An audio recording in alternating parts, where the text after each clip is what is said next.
Masashi Kishimoto revient pour Boruto.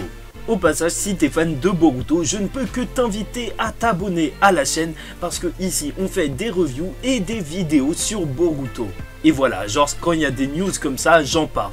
Mesdames et messieurs, ici Chage et on se retrouve aujourd'hui pour parler d'une news qui est vraiment toute fraîche. Parce que si vous ne le saviez pas, Boruto jusque là ce n'était pas vraiment la suite entre guillemets officielle de Naruto. Parce que c'était Kodashi qui était en train de prendre les rênes. Kodashi c'est un autre mangaka et c'est lui qui supervisait tout le scénario.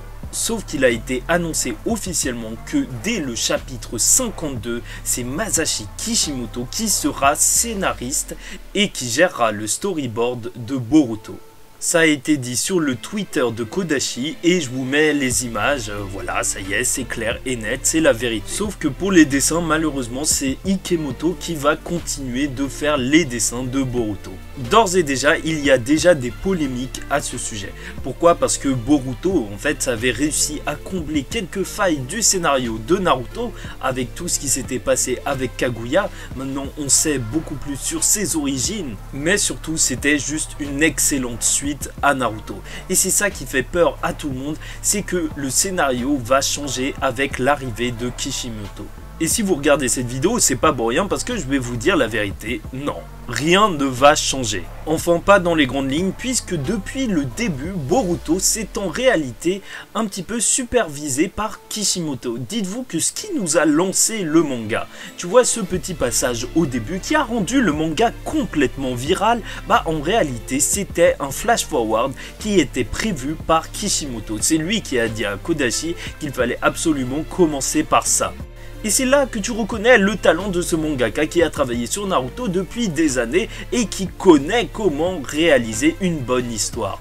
Et en plus, il a coécrit tout le scénario jusque-là dans les grandes lignes. Et donc, faut imaginer que si il a mis en place ce flash forward, bah évidemment, il doit être au courant de ce qu'il va se passer jusqu'à ce moment-là. Et donc, l'intrigue, elle ne changera pas énormément. Donc, on arrivera bien évidemment toujours au moment où Boruto et Kawaki vont s'affronter. Après, est-ce qu'il va y avoir des modifications? Oui, c'est sûr et certain, c'est plus le même scénariste. Mais je pense pas comme certains qu'il va y avoir des gros changements par rapport au développement de personnages, de certains personnages. D'ailleurs, je pense même que c'est assez intéressant. Pourquoi? Parce que Kodashi, même s'il a fait un travail exceptionnel sur Boruto, je trouve que Boruto c'est assez centré sur Boruto et Naruto, Sasuke.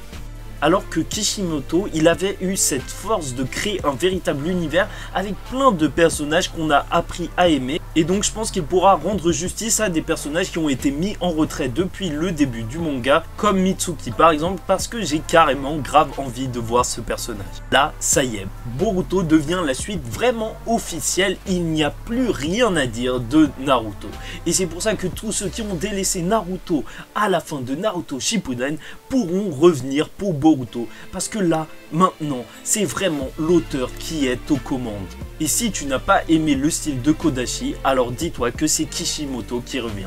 Bon, c'est vrai que c'est dommage pour les dessins. Et même si apparemment il était prévu depuis le début que Kodashi ne ferait que les premiers tomes, bah là, ça fait juste trop plaisir. Bon, dommage pour Kishimoto, il est sûrement revenu aussi parce que Samurai 8, son manga qu'il a fait après Naruto, il n'a pas trop marché. Mais ce sera un véritable plaisir de le retrouver pour cette histoire. Et franchement, ça me fait vraiment super plaisir de le voir revenir aux commandes pour le chapitre 52, parce que après ce qui s'est passé dans le chapitre 51, où on nous a annoncé une transformation qui serait mortelle pour Naruto, alors là, pour la mort de son personnage, il faut bien que Kishimoto revienne aux commandes, c'est lui qui l'a créé. Là, ça va être beau, c'est la personne la mieux placée pour nous livrer les émotions qu'on mérite.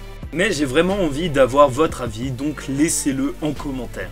Bref, j'espère que vous avez apprécié cette vidéo, n'hésitez pas à liker, commenter, la partager parce que cette news elle est vraiment super importante. En attendant le scan 52, je vous dis ciao tout le monde et paix sur vous.